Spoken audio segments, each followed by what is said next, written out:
Thanks everyone for coming. Thank you, Lily. Thank you to the Strands. Thank you to you too. I'm excited about this conversation. And this is the second event, Lily, in the series, is that right? So yeah, it's super thrilling to be here right as this great new series takes off. Long may it last. Let's dive in, boundaries and borders. In both of your books, latest books, I'm gonna back up slightly so I can see you. You're gonna get dizzy. Let's do it like this. All right. Oh, that's nice, little half circle, I like it. Yeah, exactly. In both your latest books, your characters cross boundaries. They're able to live in two different worlds at once.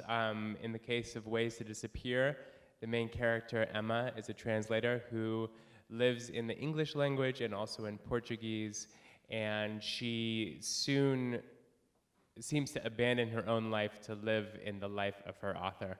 And in your latest series, the Shadowshaper series, your characters are able to, they live in the living world, but they're able to access the world of spirits. So I'd be curious to hear from both of you just how you came to write these books and what your own approach to the idea of boundaries and borders in them was. Okay. You start. Well, you know, I kept coming across depictions of translators in different books and in different articles, and there was one in particular, was an interview with Vargas Llosa, and this was before he won the Nobel Prize, but of course he was known to us because he had been translated by lots of different writers, and the woman who was interviewing him said it was about his latest novel, in which there's a translator who's sort of following somebody who is the bad girl, because the translator, the woman who's doing the interview, says is because she's so boring and she needs to follow the author because she doesn't have any personality of her own. And Vargas Llosa is like, yes, claro, that's what it's like with translators. They just have to hang on to the writers because they just have nothing happening for themselves. And I was like, so you said, you know, like the translators need the bad girls. And I drew the conclusion that this is in fact a fallacy because translators, we are the bad girls. And I think that's sort of where the book came from, because I have found that all the translators I know, the really good ones, are the bad. So when you have a student come to hear you and you're sort of like, oh my goodness, he's gonna know all the other side of the story. You know, there are the bad girls and boys of literature, I think, and so, you know, when you have you know, this depictions of translators as these people who are the ones who aren't taking the risks, when really translation is a beautiful risk. You're jumping from one way of thinking into another, and all the translators I know have lived all over the world and have taken great risks, not only as authors, but with their lives. And so I wanted to write a book that showed that translators are bad girls. And that was sort of where the book came from. I think it was this impulse to sort of write the book you can't find, and that was kind of where it came from. I just want to be nerdy about translation now and not even answer your question, but I'm gonna try to do both at the same time, because I love what you said, and I think that's very true. And I always remember this quote. This guy Hussein Hadaway did a translation of the 1001 Nights, which was like finally someone, you know, a little bit more from that culture than most people who did it, which were very Orientalist versions of, you know, this really amazing old story or series of stories, and then turned it into kind of this like Western version of what they dreamt up the East to be. Anyway, Hussein Hadaway came along and did this incredible version of it, which my mom gave to me because my grandfather was obsessed with that book, but never had a really good translation in Cuba. And anyway, he says in his introduction, the translator has to stand astride two cultures. And it was such a beautiful image to me that really struck me, because that, first of all, is one that I identify with personally as a bicultural child. And second of all, just the concept of really standing astride these two worlds and becoming the bridge, right? Which is, to bring it back home, what Sierra and her friends are in a very real way, the bridge between the spirit world and our world right now. And the mechanism of that bridge in the shadow shaping world is art, because shadow shaping allows them to be the bridge between spirit and art, so they can actually put a spirit into a work of art, usually a mural, and that mural then comes to life and whoops bad guys' asses and does all the things that need to be done. Which is what murals should always Which do. is what murals should always do, you know, like the life-saving power of art, including whooping bad guys' asses, absolutely. So I was fascinated by that idea, and I think there's just such a rich history of those of us who don't fit easily into one box or another, whether that be with gender, race, culture, so many different things, exile. And I wanted to explore that with the quote-unquote real world and the spirit world. Let's go back to bad girls and ass kicking, because I think that's what we're all interested in. Yeah, I'll just give a little bit more detail about the two books, because I guess we'll turn back to Emma, the bad girl translator in Ways to Disappear. She definitely takes risks. Perhaps you could talk a little bit about that, but to tie into our theme though, if Emma is taking risks by not only living in two worlds but also kind of trying on her author's life for size almost in a way, she becomes involved with the author's very attractive young son, and kind of says, you know what, I don't know if I want to go to, is it Philly or Pittsburgh? I don't know if I want to go back to Pittsburgh. I might just stay here in, Brazil, because Brazil is pretty sweet. And she says it in a much more sophisticated and nuanced way than that, of course. But then, and in Shadowshaper, I mean, living between these two worlds allows Sierra and her friends to kind of communicate with the spirits and, as you say, kick a little ass, but it also exposes her. There's this thing that she does when she first starts to learn how to shadow shape, to access this world of the spirits, which you kind of change your vision, kind of soften your gaze a little bit, and so all of a sudden you can see all the spirits that are actually all around us at all times. But the instant that she does that, huge scary monsters come after her. Right. So there's kind of this idea that, yes, there's power and badassery in being able to live in both worlds, but there's also real danger too. I'd be curious to just hear you expand upon the dangerous aspect, the powerful aspect a little bit. Sure, I'll start. Yeah, well, first of all, I mean, it's a young adult fantasy novel, so there has to be dangerous shit that happens. It can't just be like, and then she came into her power and all was well in the kingdom. That is a short book and a bad and boring book. That's why, not for nothing, whenever I do panels about dystopias or these questions always comes up about, like, how come utopias aren't cool? Because utopias are boring. Like, let's be honest, first of all. But also, we need conflict. So that's part of it, is literally just that. But it's also that belies a deeper truth, which is that when we come into our power, the world does challenge us on a deeper way, and then we have to step up. And it really does require that we step up on that deeper level so that we can get to the next place. So for Sierra, particularly in Shadow House Fall, it really is about her not being able to just sort of sit passively. And there's a trope, I think, especially in children's literature, of the kind of faceless, mediocre nobody that wanders through a very vibrant and beautiful world. And, whether it's Alice or sometimes, or Milo or Harry, like, they're cool characters and I can get down with them, all right, but there's also sort of a normalcy to them that I think is supposed to be in contrast to how amazing everything around them is. And I just really wanted to have a character that was also very vibrant and also just brought a lot to the picture and also just, really radical and insistent about what she wanted and believed in. That was really important to me. So Shadow House Fall really sees Sierra coming into her own and having to step up into a leadership role and really, like, take on the bad guys head on and define who she is in a different way. Cool. Risk taking. Well, I was thinking that translators in a certain way are shadow shapers also. We sort of shape the shadows, of what's the subtext, because I think what separates literature from anything else is subtext, right? If you pull out something, there's subway directions, although sometimes this can be fictional also, as mine were on my way here, because none of those trains actually exist today. But usually, but literature has a subtext. It has these shadows. And how do you, as a translator, translate the unsaid? How do you shape these shadows so that you don't turn them into anything more than a shadow? It has to be tone. It has to be the unsaid. And I think shaping those shadows is a superhero activity in that way. I certainly see the translators as the superheroes of literature. It may be my goal in life to say this many times all over the country. I came back from a festival in Michigan, and I was on a panel with this woman, and she was talking about, writing about the things that were happening in the United States, and somebody in the audience said, it seems in some way that you are sort of, translating our reality for us as a writer.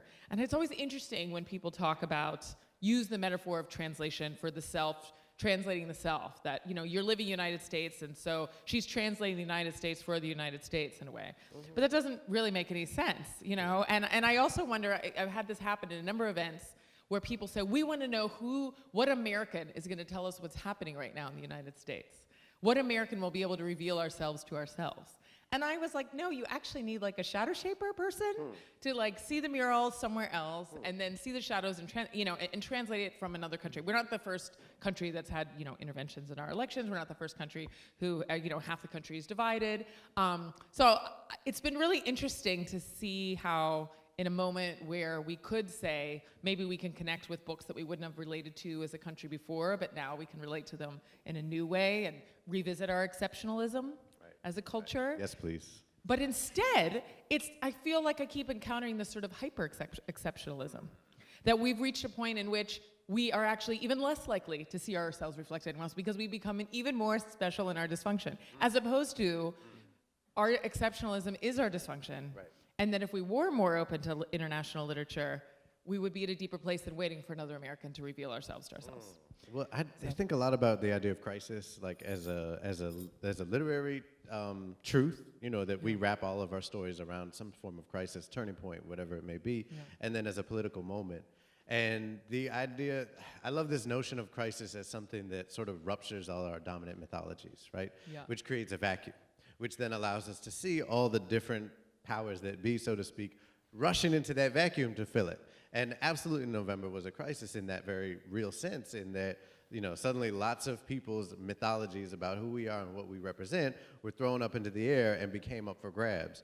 And then we see different people making plays to try to take hold of that kind of vacancy and wrangle it back into place or whatever, or wrangle out something totally new, including absolutely the idea of American exceptionalism, which is huge on the left, which we saw over and over come out of Obama's mouth, for instance, again and again. And we absolutely haven't ruptured that very deranged myth that we really just hold tight to. But I think part of that, what you're saying, is exactly what it is, that people hold tight to the myths that we think, have saved us when they've really damned us. Exactly. It's this strange inverse. So when I was reading, there's a series in the book that are sort of almost like a Greek chorus, where there are these radio reports from Radio Globo, which is Globo is sort of the large media company that sort of dominates the media conversation in Brazil. It's not quite like Fox because it's just it. Anyway, and so there's these radio reports that are from Globo, and they're sort of depictions of this woman in her 60s in the novel. She's a Brazilian writer. She has disappeared into a tree with a cigar in a suitcase, and there's a lot of conjecture about exactly why she disappeared and why she hasn't returned and what this means, because then some other writers start imitating her, and it becomes this sort of thing that other writers think that maybe they'll get more visibility if they also climb up into a tree. And so it does sound refreshing. I mean, I if you catch me up in a tree with a cigar, don't be surprised. Well, you'll be like, well, we're all looking for somewhere to escape. And so, on the radio, they're like, please, writers of Brazil, stay out of the trees. So it becomes like this ongoing, escalating situation. And she's depicted, talking about how much more beautiful she was when she was younger. A lot of the mystery about her revolves around her age, her body, these things. And it was so interesting when I was reading from it in the fall, in the lead up to the November election, saying like, oh, well, our media would never, inaccurately portray women that way. We would never. That was a thought you had? No, Really? well, it was just so, and so it's funny, I remember like the first reading I gave was like right after the election. I actually felt very somber to read these funny scenes because I was remembering how people are like, oh my goodness, the Brazilian media is so extreme and we've got it together. And I was like, I don't know.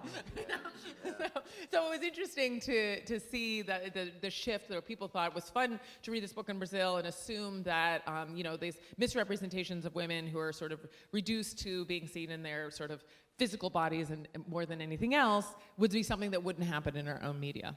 However, However, yeah.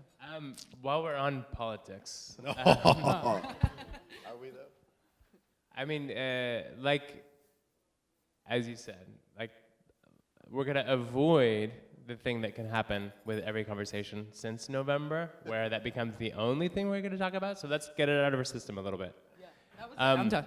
Oh yeah, okay. Well, just the idea of, to kind of tie it back to our theme of boundaries and borders. I mean, anything with border in the title. In fact, Restless just threw an event with border in the title. Been my inbox, where I'm subscribed to all these literary newsletters, other publishers, just flooded with this idea of the border, and it seems like we're really obsessed with it in this moment, and for a good reason. We have a president who is determined to, I don't know, pretend like the rest of the world should be subordinate to us and also be prevented from entering the country, et cetera, et cetera. But I'm curious, because you two both seem very politically attuned, and you're participating in kind of this, you're crossing boundaries, you're crossing kind of these rules of how things are done. And I'm just curious, like, as a writer and a translator and even a musician, in this current moment of crisis, I love how you put that, does the artist have a responsibility to respond to our current crisis? And why or why not? And to what extent do you feel like, what percentage of your motivation in your writing is, I'm gonna address this stuff that's going on right now because this is messed up? Idra. I was looking. I started the last one. I can start if you want. I've always been a writer with a political imagination because I think, there's always been some sort of crisis that I was aware of, maybe because I grew up in the Rust Belt, which is kind of like a permanent state of crisis. Right. Right.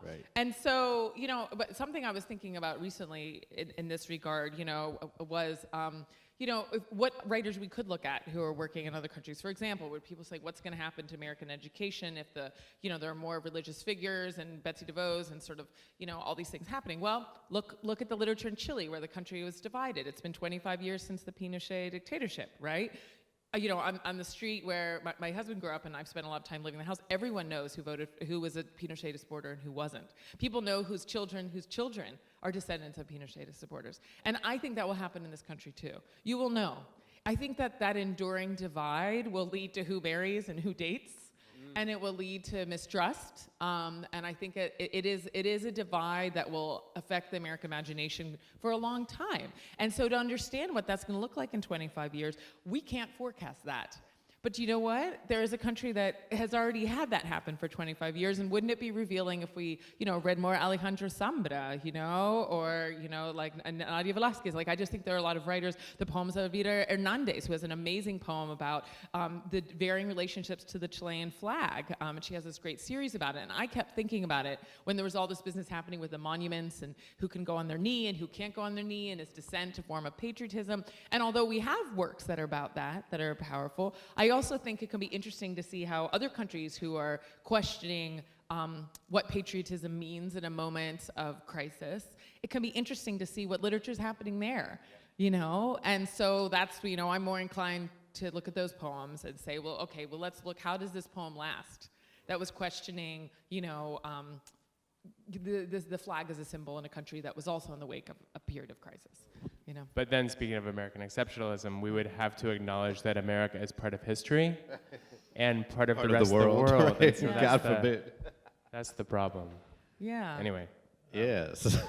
No, absolutely. And it's interesting that people keep going back to sort of very trite, like I'm just tired of hearing about 1984, you know, like, and the whole problem It was written in English. It was written, exactly. Like, and we've done better. You know, Octavia Butler had created a much more imaginative, thoughtful, and very, very, very appliant to this exact moment dystopia, including the phrase "Make America Great Again," which appears in Parable of the Talent.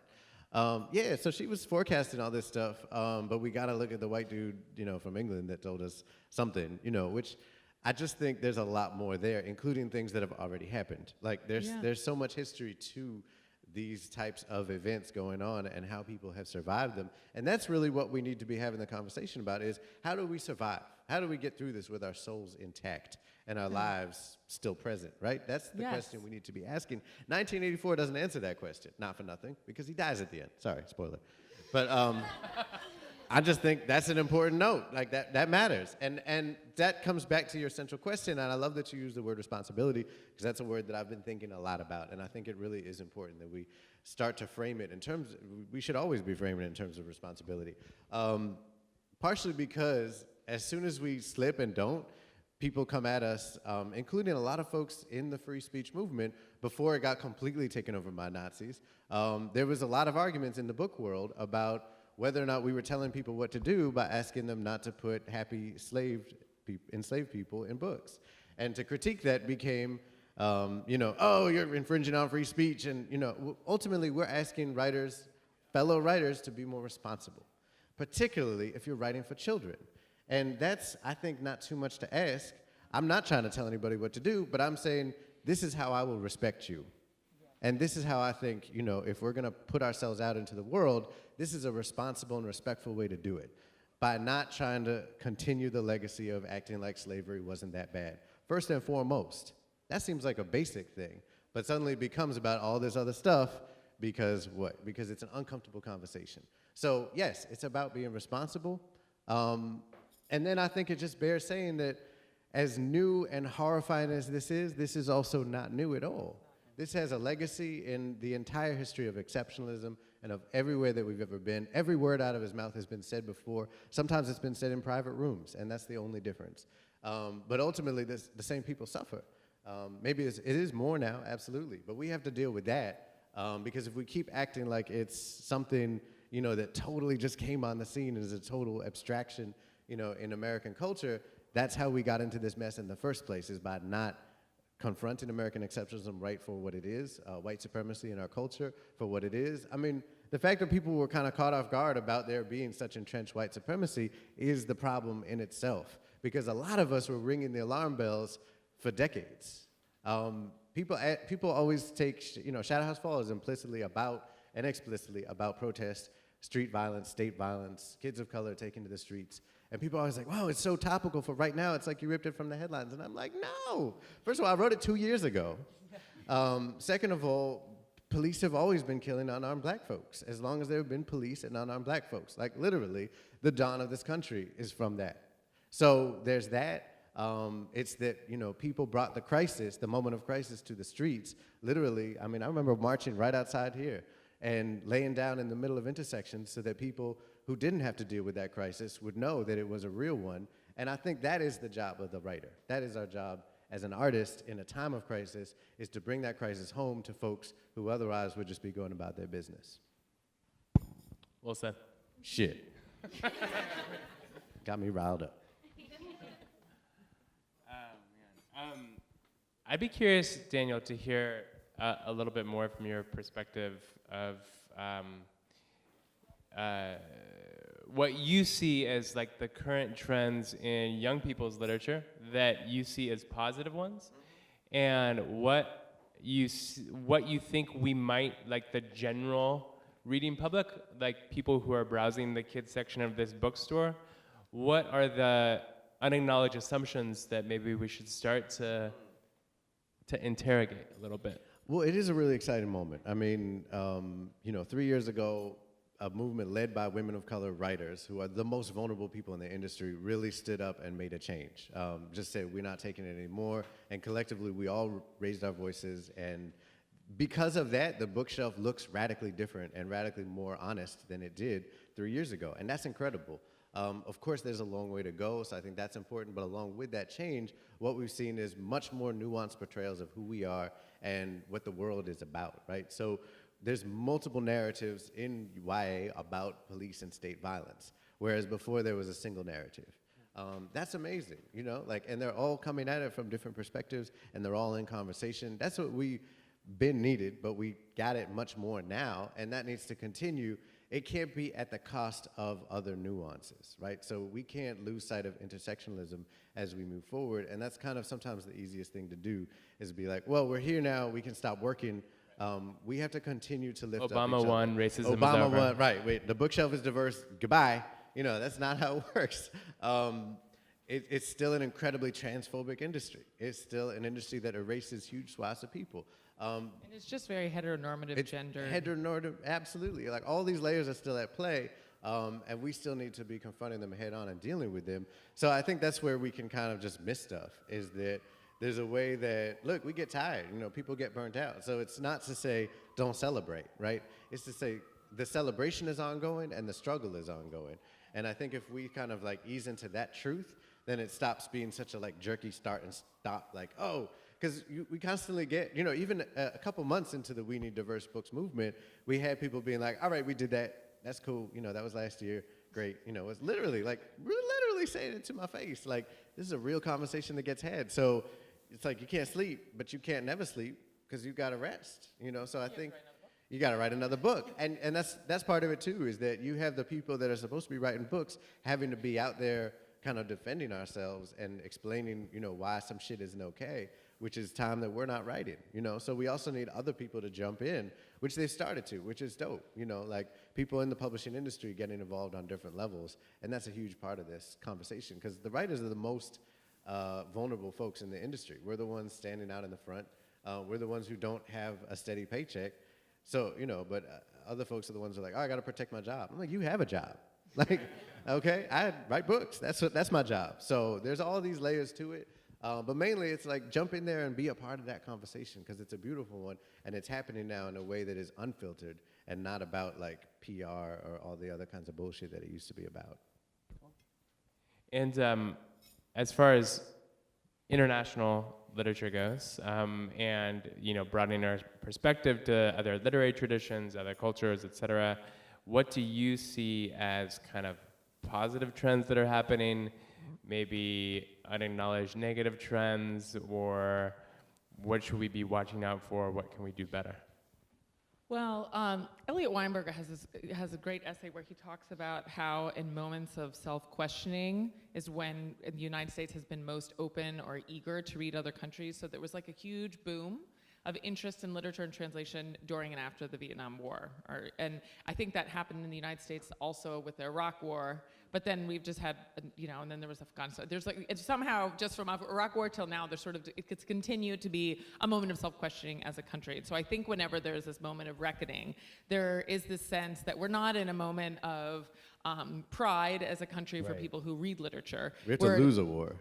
Right. Basically. So I think from there is this increased interest in what's being written elsewhere and how we can be in a global dialogue instead of just a more provincial domestic dialogue. But we also have, along with that, is the invade and translate phenomenon, where we invade a country and then out of guilt we translate that country, and then we invade someone else and then we translate the other. Isn't it the least we can do, though? I don't know. Well, I think the problem is that there becomes this sort of moral imperative that this is the country you should read because what else can you do? And so the problem is that then I think a lot of writers now are kind of post-national writers, you know? Like, I've lived in a number of countries. I speak various, like, different languages, another one at home most of the time. So yes, I'm American. You know, I'll never recover from the Rust Belt, but, you know, I've lived in other countries, and I think in some way, you know, my perspective is probably more global than is American. And Milan Kundera had a great essay in the New Yorker saying that when you're always looking at someone in a national context and sort of pausing them in a national literature instead of sort of in an aesthetic trajectory, you know, and saying, like, you know, Thomas Bernhard probably has more in common with, you know, Horacio Castellanos Moya, or even I would say with Laszlo Kaznorkai, than you would say with just comparing him with, you know, other Austrian writers. Because I think there's this like breathless long block of language that they do, and they see sort of the sentence almost as, you know, the length of the book. And so that actually creates more meaningful conversations. Like why prolong a sentence in a work of fiction for 200 pages? What do you get and what do you lose by that kind of sentence? And I think that looking at those connections can actually show more that then maybe you can take it back to the realities that they live. But I think we still have this tendency to always want to posit a writer in their national sense as opposed to maybe who they're in conversation with aesthetically. And I think that continues to be a problem. You know, and if you see books that are reviewed, they're often somebody who knows that language or is from that country, when maybe finding a writer who is actually more of like a similar aesthetic sensibility would be someone who would be a better match for that book. I think we've come to really believe in the fiction of the line of the nation state, you know, and we really, like, that's become almost a religion that we just absolutely adhere to unquestioningly, even when in the back of our minds, I think we understand, like, you know, intellectually, oh yeah, that's a line that governments decided on and drew, but it's a fiction. Like, it's an actual science fiction, really, creation that people have brought to bear into this world and then kind of infringed on other people's sense of humanity. But we buy into it all the time because it's constantly shoved down our throat, and we're always reminded of it by whether it's, you know, in the newspaper, which nationalities get listed first in the list of deaths, or what have you. You know, it's constantly reinforced. But we accept it even if we at the same time kind of know. You know, if you ask someone, like, is there a reality to, like, national identity? I think a good number of people would be like, no, it's just whatever. But sure, even in that, I think we sort of enact the truth of it. I did this event with 3 writers from Guatemala, and none of them lived in Guatemala. None of them had even lived in Guatemala, I think, in the last 5 or even 10 years. But they were all there because, yes, they were originally from Guatemala. Some of their work is set in Guatemala, but none of them lived there and had lived there in a long time. And they were saying that even the majority of the most prominent Guatemalan writers, none of them are actually living in Guatemala City or even in the country. The poets are there. And so it's interesting, the most prominent poets who identify Guatemalan are there, probably because they have maybe make less money, can't leave, but maybe with the froze, you can just get a one-way ticket to Berlin. I don't know. But it just happened that none of them lived there and hadn't in a while. And I thought that was actually maybe the most interesting thing, that like the most prominent voices in Guatemalan fiction were actually being written from outside the actual physical reality of the country. And I think that's true of a lot of Mexican writers right now too, you know, or even Argentinian writers, Samantha Schweblin, who's, you know, had an amazing book, Fever Dream, but she doesn't live in Argentina, hasn't lived there in some time. Cubans too. There's a whole lot of us in exile writing, you know, about the Cuban experience, but not from Cuba. But sometimes then it becomes, and I think this is a good thing and a fascinating thing, is when you throw culture into the mix, then it becomes about this mix, again, this crisis really, of what does it mean to be a Cuban in another world, even if you weren't born in Cuba, or a Guatemalan who lived most of their lives there, but then has been gone for 10 or 15 years. You know, what is that study in contrast when you live in a cold place, you know, for the first time? And all those layers of depth, I think, come out. I mean, we can go all the way back to the Inferno, right, written from exile, and this fascinating story about hell and about what it meant to be torn away from the place that you love. I think there's a long history. When I was working on this novel set in Brazil, I wasn't in Brazil, but I was translating these poems by Manuel de Barros, who's from the Pantanal, which is like the swamp wetlands of Brazil. And I would have to look up, you know, the flora and the fauna wouldn't exist here because we don't really have any of the plants or animals that are there. And I was like, so what is this blue fungus growing on the wall? And then all of a sudden I was writing and I ended up putting a blue fungus in a scene that I was writing. So I think it's like when you're a translator, you are in your imagination sort of inhabiting the world of someone else. So I actually have never been to the Pantanal, but I spent like 4 years there in my mind. So did it impact my work? Yes. Like in some ways I sort of feel like I spent an extensive amount of time in the Brazilian wetlands. I've not been there. But with the language and the images of it, I would close my eyes and would just be trying to picture what was happening in these poems. And then it shaped my work. So I think there's a way that you can, you know, translation in some ways is a way of passing these borders without physically going there. Mm-hmm. But that's also the process a fantasy writer goes through, right? Yeah. Because we always have, we take on what's called world building. When the reality is, it always just becomes like, oh, this is a fantasy writer's thing, right? You guys make up cool magic and that's what you do. I mean, yeah, we do. But, everybody world builds, right? Like every writer is responsible for the context of their piece. And by context, I mean, who do we leave in and who do we kick out of the world? You know, what are the details that matter to us? All of that is world building. And I find it's the writers that, whether they're contemporary literary writers, historical writers, whatever they may be, it's the ones that can really key into the depth of what a world means, both in terms of experience, like you're talking about, and also just in terms of the dynamic of it. Because I think another myth that we love and we adhere to very tightly, because I think it comforts us deep down inside, is the idea of the static location, as if there were places that don't move and never change. When of course they all do. They're very vibrant. This world is very dynamic. There is no place, no matter what sleepy town in Idaho or Havana or whatever you have, that everyone kind of creates this idea that they're just stuck in time. Everywhere is very alive with the politics of the moment around them, with the people that are there and their investment in it. We're in a constant state of change, as Octavia Butler taught us too. But you know, we want to believe in this place that never changes, and so we cling to that, and sometimes that slips out in our fiction, I think to the detriment of our fiction, because it feels false on some deep level. I think we know that, like, that's not really what's going on. Deep down there is change happening, and we want to see that reflected in the pages of books, whether they're in fucking Narnia or Idaho. Well, it's funny because by the time I finished the book, and then it came out, and then the rights for it to be translated into Portuguese, and then it was translated into Portuguese, a bank that came up several times had been bought by somebody else. You know, and he's like, well, there's still a bank on that corner in Rio, but it's actually owned by another bank now. Like, there was a couple of things like that. And he's like, yeah, I know what story you're talking about. Gone. You know? Right.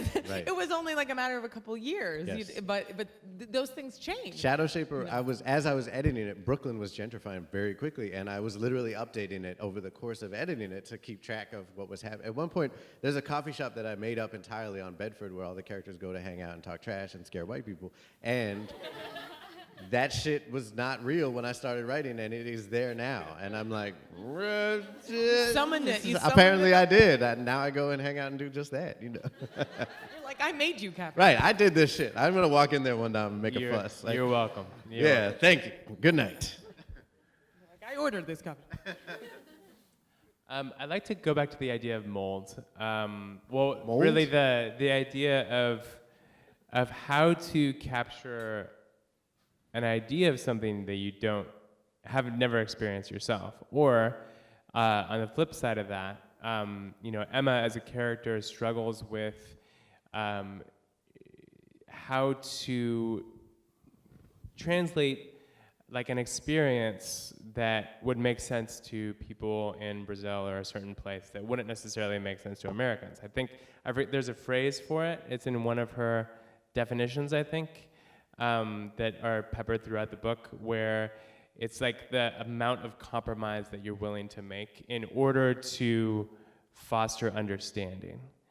And Daniel, you've got this wonderful YouTube video, which I recommend everybody go watch, where Daniel explains why he does not italicize Spanish words in his books. I'm just going to say there are costume changes involved in the video. It was necessary. But, you know, I'd be curious to just hear from both of you, like, you know, your characters, like, clearly are adept at code switching between, you know, different kind of social registers. Emma as a character is adept at operating in two languages, but does that create kind of a split personality? Like, is there this struggle to create one whole self that becomes impossible the more different worlds you inhabit? No, you want to roll. Go ahead. Don't let me stop you. You had a thought. Well, so the scene that Nathan's referring to is in the book is where Emma's thinking about this sort of dilemma in translation, where whether you have the choice to domesticate. So you're just talking about domestication and foreignization. So basically, when you have a choice, let's say you have something that would be, I'm just trying to think, like sourdough bread, right?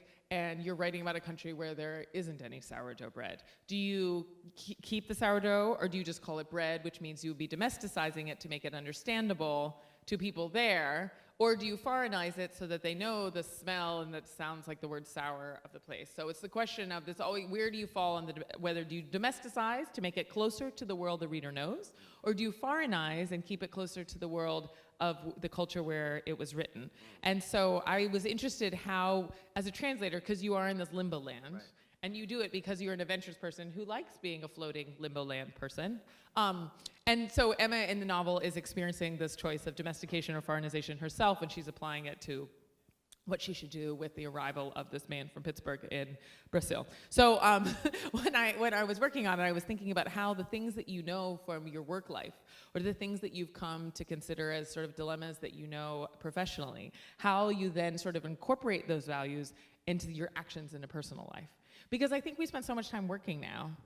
It's a lot. And you're checking your work emails, and you're thinking about your work friends become your weekend friends. And so how is it, I think the divide between who you are at work and who you are at home is like, it's just sort of gone, you know? And so what are the choices that you make professionally, and how do they then impact your personal relationships? So I think that was something that I was interested, you know, where do you stand? Do you think that you're sort of a liberal person on the weekend, but do you make conservative choices in your translation practice? Well, that wouldn't make any sense. So, I guess that was the dilemma I was kind of interested in exploring. That's fascinating. On a different note, I'm dealing with that because I'm writing historical fantasy now. So it's a book set in the 1860s New York. Are you foreignizing that? I'm totally like, what's the other one? Domesticizing it. Yeah, all the characters talking like Brooklyn slang. Why? Because that's what I'm most comfortable writing, and because it feels right to the narrative.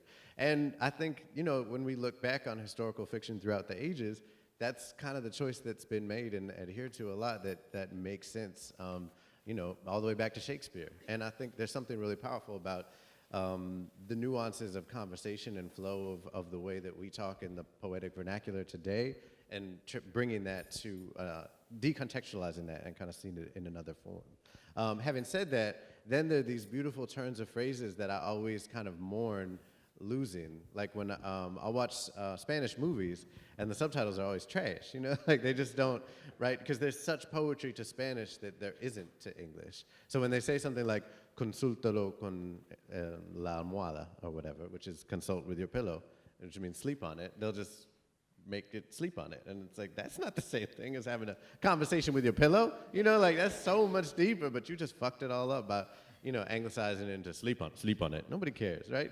It's just, but it's also said in such a, it's a vernacular. It's not like this high and mighty pronunciation. And so I think there's a beauty to that we sometimes lose when we domesticize them. So there's that.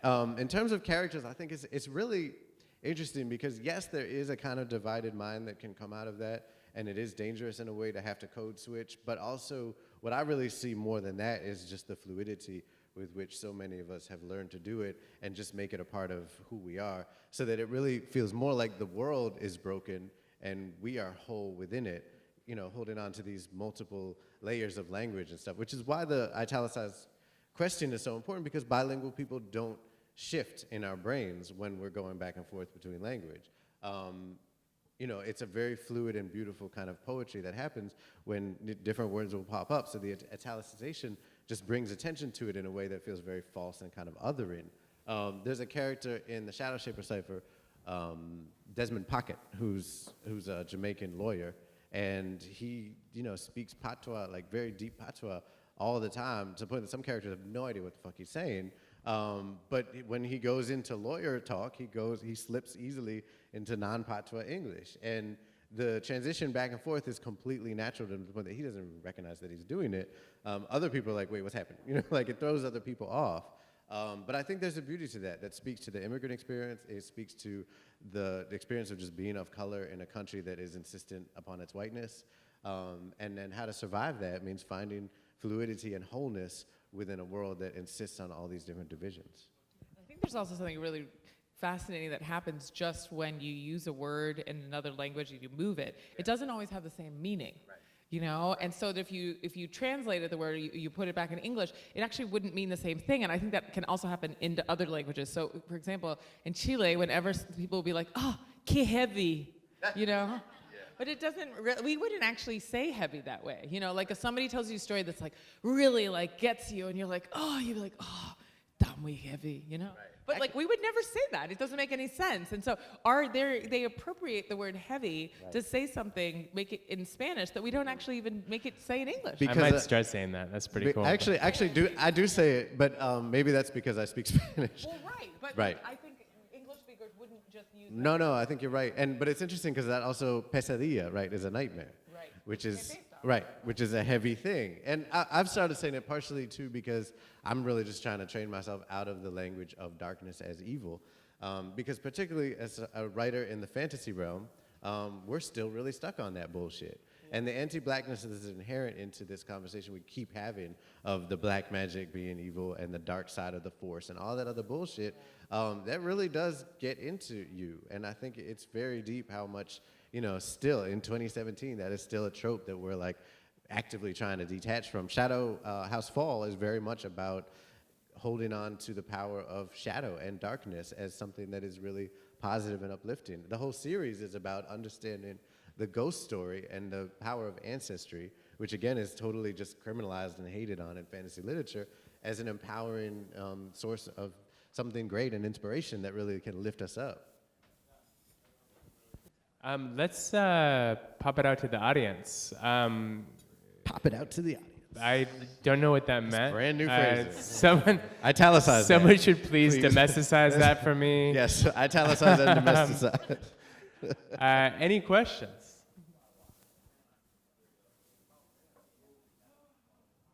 I feel like there's definitely a fucking question here. There's a lot of smart people in this room. All right. Student. Is he a student? That's right. Oh, make it good. Thank you, Ray. Yeah, I'll try my best. Represent. Hello, Professor. Ray is here representing the news. How important was traveling to your creative process? Because I went to France for the first time ever last summer, and I felt like I could be more creative. I was more willing to write poetry near the river. I don't really do that here in New York. I'm always in a rush to go. And how does meeting people from outside of America influence your characters? And do you want to capture them? Yes. I often, Ray brought this up the first day of class, and I was like, yes, everywhere, because it's a senior fiction workshop. I was like, just get your passport in good shape and leave as soon as you graduate. Your writing will only blossom because you leave. I think the thing is that when you leave and you live in another language, it's an opportunity for reinvention, and Sarah Rule, who's a playwright, has this amazing short essay. She has this book called 100 Essays I Didn't Have Time to Write. And in one of them, she was saying that after she had her children, she'd be like, oh, I feel like myself is being annihilated by these new people. And then she's like, you know what? If that self was so fragile it could be annihilated, go ahead, annihilate it. It wasn't that sturdy of a self anyway, And I think that there's that travel, especially if you're staying and you're actually living there, not just passing through on a little moto or something, that you're sort of welcoming reinvention. You're welcoming that annihilation, and you're saying, well, what is it that's fragile in me that I could reinvent? And that when you're open to annihilation, then I think you as a writer can maybe find some sort of more adventurous writing that you wouldn't do otherwise, And I think it's hard to annihilate the self and sort of reinvent if you're just next to the same river you've always known, That was deep. I just want to say, I don't think I have anything to add. I just want to say, that was deep. Do you know Daniel Belm, the translator? Oh, okay. Because in my maybe the only one I know. Maybe I got his name wrong. Anyway, he taught translation in the MFA program I did at Antioch, and we had a mandatory translation class, which was really cool. Yeah, and I recommend it for similar reasons. I think you have to annihilate your own concept of language too, and you get very stuck. Some of the great writers of our time wrote in their second language, and there's a reason for that, and it's powerful. I always think of in Spanish, right? You can't. You're not born passively. I can't even describe it. In English, you have to be born basically by someone else, right? You were birthed. Someone gave birth to you. I was born. In Spanish, nacer, you just actively do it yourself. You are just birthed, right? It's a whole other concept of what it means to come into this world. And it's really just a question of two totally different words, but you can't translate even what the difference is, right? It took me a paragraph to describe what I was talking about. That right there is so fascinating, and that is the kind of texture of depth of what you get out of a single word that you don't really have access to if you're stuck in this one monolingual lifestyle. That, not for nothing, but to take it back to American exceptionalism, the monolingualism is kind of the epicenter of American exceptionalism and why it's trash. Yes. Okay, you all mentioned novelists from Guatemala, Mexico, Argentina, and Cuba who left their countries to live and work in exile. Have you ever considered it, and under what circumstances would you? Well, I did live. I lived in Chile for a number of years, and then I lived in Brazil, and then I came back here. And I go back, I live part of the year in Chile between the semesters, as many days as I can fit in. Ray knows. I was like, sorry guys, we're gonna miss the last 2 weeks of class, but we'll have individual meetings. I try to go for as long as I can. I'll bring this up. I'll be like, see, it's necessary for a writer's vision. Yeah, I would like to leave the country again. It gets trickier though once you have like things like houses and jobs. It's like you can't really extract yourself that many times. It's hard to do. That's true. Yeah, I will say that November was the first time I started considering it in any kind of serious way. But I don't. For me, like I'm a Cuban Jew, right? Like that's a double diaspora right there. Like so, I don't glamorize exile at all. So it doesn't appeal to me that much. Like I'm good in part because like in order to do the work, it just requires such an intense amount of investment of time and all these other things that is immediately like when I think about living in another country, I'm thinking about all of the bullshit little logistics that it's going to involve to like just settle in and everything else. Like exactly, yeah. But I mean, I guess that shows how damn old I'm getting or something. Because I think like right after college is an easy time, or like there's right. And it's one thing to be like, let me cut out for a little bit and come back. Although it wasn't really interesting reading about Ta-Nehisi's experience writing in Paris and how it echoed and didn't echo Baldwin's. I mean, I think there is a long history of kind of these amazing writers who've done that, like we were talking about before. It doesn't really appeal to me.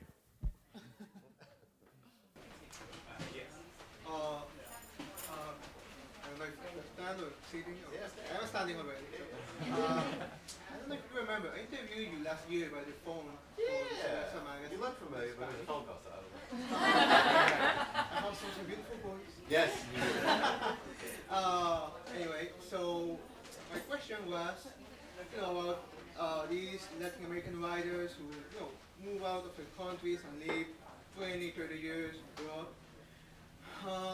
Especially in the U.S., which is a very particular culture, and it's a very particular Latin culture as well. I was thinking first on Roberto Bolaño, was born in Chile, then went Mexico, then went Spain.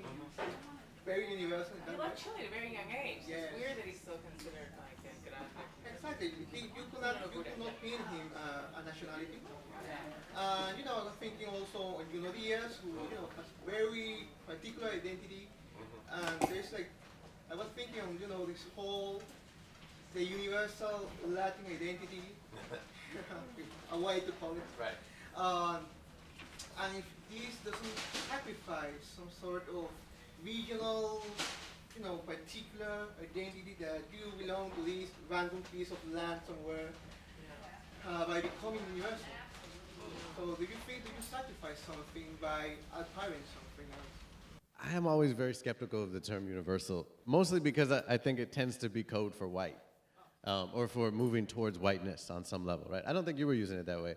I think in general, when the sort of people of the world say universal, it tends to kind of erase a lot of the things that make us who we are, the best things that make us who we are, which is the specificity of our culture. So while we're having the conversation about the fiction of the lines that divide us, we can't do it at the cost of holding up the power of the cultures that also enliven us, right? So it's not to say, because I think there's always a danger of sort of making things into a wash and be like, oh, the whole, we're all one people bullshit, right? Like, we are and we're not at the same time. We're very much not. So it's like, kind of like, how do you find those? I think your job as a writer really is to find those moments that you can connect to the human experience, but root it and ground it in the moments that are just very true to who you are and where you come from. And that's the job of the writer in exile. That's the job of the writer at home. That's just the job of the writer. Having said that, Galeano, his name just needs to be brought up because that's, I think, one of the great storytellers of our time in translation and in his native language, and someone who really went out into the world in exile and forced exile because of the dictatorship and his activism against it, but also used that moment to go and listen to people in a way that I think very few writers really achieve, in the sense that he really just shared the page with the voices of the people who he interacted with in a very humble way that was so beautiful. And he really marks kind of that exact intersection of history and mythology that we've been kind of skirting around this whole time, which is really, in a way, the place of translation. And I think literature is about particulars, you know, and then otherwise you're just going to traffic in a bunch of platitudes, you know, and that what we're looking for is to connect to the universal through something so specific and visceral and evocative that we can see something we already knew but see it again, you know? But I think the thing that's interesting about living abroad is that you can write about different particulars. It's that you don't have to only write about the particulars of the place you left. Why can't you write about particulars of the place you are? So I translated this writer from 1920, the book came out in 1925, and his name was Amelia Lazcano. So right, he was born in Uruguay, then he lived in Buenos Aires, but he lived most of his life in Paris. And he was a friend of Apollo, and he was a friend of, he was a friend of Apollinaire, he was a friend of Picasso. Wait a minute. I was like, That's amazing. I warned Lily, I was like, I'm just back from Michigan. I can't tell for how well my brain will work. But yeah, so he's a friend of Apollinaire, he's a friend of Picasso. And he wrote this really incredibly evocative, vivid portrait of these towns outside of Paris. And the details are just insanely sensual, and he like falls in love with this goat, and there's this French little goat herd girl, and he's like just fascinated with the udders of this particular goat, Udder. And it's so specific, and it's such a very French book. But he's Uruguayan, you know, and it wasn't even published in Argentina because I think he's sort of like exploring some sort of coded, you know, attractions between men in the book and his alienation from his experience in the army, but it's all very subtle. So translating it, I was like, well, how do I convey what he's not saying? But the point is, it's full of gorgeous particulars, but it's not from the country he came from. And so it doesn't mean that because you leave a country that you have to write about the particulars of the place where you were born. You can write a book full of wonderful sensual particulars of wherever you are. You know, so I don't think it's an either or. I think that can be kind of like a false binary, which is you either write where you grew up or that you're just stuck in some sort of universal land of, you know, no particulars. I think that's actually, you can just write from the specific visceral worlds wherever you happen to be. Does that make sense? And I think along with that, how does the place you are become a filter to how you view the place you were, right? I think a lot about Reinaldo Arenas, right? Who, I'm gonna paraphrase the shit out of it, but talked about how in Cuba, when they beat you, you know, you have to whisper. But when you come to the United States, they still beat you, but now you can scream. And so his work in the United States was him screaming, and how powerful that is. But also just how his life was kind of turned by the movie Before Night Falls into such a terrible, horrible tragedy. We're just slow decline and just everything going wrong. When the man just had amazing sex all the time with whatever crossed his path, whether it was goats, trees, or sailors. And, you know, like just lived a very vibrant, beautiful life, like writing amazing poetry and being very much who he was in spite of dictatorship, and then in spite of American racism, and then in spite of dying of AIDS. And that's what his book is about. That's what Antes de Anochecer is about, is the vibrancy of his life in spite of all of these tragedies. But he's sort of reduced to the terms He's of his reduced death. to the terms of his death by, not for nothing, a white outsider who created this tragedy of, you know, just epic proportions. So there's such a strength, I think, just to him being able to look back at Cuba and appreciate all the great sex he had there and all the poetry he wrote and just that life, all those goats, that tree, just all that, you know, that's amazing. And that he couldn't write it there. He would write it, but he would hide it. And, all, you know, just the difference between writing it, hiding it under his clothes, having to burn it and destroy it, and then coming to the States and writing it and publishing it as a book and a memoir, it's a powerful story. Let's have one more question. I saw a hand up back there. I'm curious, how would you describe like your different brain or like the hat that you wear when you're from translating to writing? And Daniel, you know, do you feel like you have two different hats when you write for children or for adults or an essay or? Sure. That's a good looking hat right there. I mean, I have many hats. This is my second favorite hat. And I remember from the video, there's a lot of the headwear. Yes, that's true. That's true. Yeah, it's more so with essays. There's a part of my brain that just, there's certain things that I think through that I really need to just say as analysis and fact. And if I try to put them into fiction, it gets clumsy. And if I'm in the middle of a book, sometimes I'll have to just stop and put it aside. That's my editor, so depending on how tight the deadline is. I'll put it aside and I'll just have to put it onto paper in the form of an essay. So it does feel like a very different hat. Fiction feels like my first language, and so that it takes me a lot longer to write like 3 pages of an essay than it does to write 3 pages of fiction, because I feel like I'm trying to wrestle the thought out. Sometimes I'll hit a certain point and it'll just come, but so I do think it's that. But when it comes to children, writing for adults, there are important differences that I keep in mind, particularly now that I'm moving into the middle grade realm. But I also think what kind of unifies them is the most important thing, because if you lean in too much, the differences, what you get is condescending. And that's the one thing you can never be with children, because There's so much condescending. There's so much condescending shit. Their bullshit detectors are A100. You can't get bullshit past a kid, which is why kids are so awesome, right? Like, that's also why they're great beta readers. Like, if you want to really know if your book is good, give it to a 13-year-old. They will shred that shit. And that's great. Like, that's what you need. You can't be around bullshitters. So, you know, it's really important. And I found that that's also naturally what I do when I teach. I teach the same material to literally 10-year-olds as I do to master's students. I just swear less, and that's about it, you know. But like, they are very capable of handling very complex and amazing concepts, and they will wrap their heads around it and spit it back out to you in a way that you had never thought of before. And they love it when you ask them to step up. And I think that's true of all of us, is that we want books that will demand us that we come up to their level, not books that will like sink to the lowest common denominator and hope that we kind of just like follow along, you know, dumbly. And so that's kind of just what I try to do, is ask my readers to step up and do it in the best way possible and tell a great story.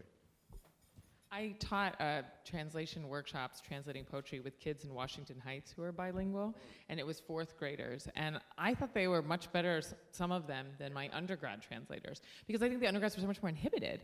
And these kids were just writing from the heart, and they would just intuitively find the right word. And so, and I also think it was great for them to realize that they had the skill, that they were already bilingual, but they didn't realize that they could do something with it, with like a Pablo Neruda poem, or, you know, like a Rosario Castellanos poem. And then all of a sudden they were like, wow, like I can make this poem come alive and share it with somebody who wouldn't know it, you know. And so but it was really interesting, because I found that their choices were more surprising and more spot on than the over-determined, belabored choices that the undergrad thinks is the thing that would be impressive to come up with. Because they're not trying to get a job.